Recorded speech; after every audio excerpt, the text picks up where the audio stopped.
Okay, question 3. The problem of time inconsistency applies to fiscal policy as well as to monetary policy.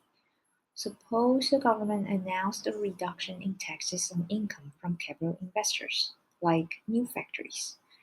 So, question A, if investors believe that capital taxes would remain low, how would the government's action affect the level of investment? So, if all the investors believe that the taxes will remain low, so they will invest more, apparently. So, this investment goes up. Easy. Question B, after investors have responded to the announcement of tax reduction, which is when investors increase their investment, does the government have an incentive to revenge on his policy? Well, yes, of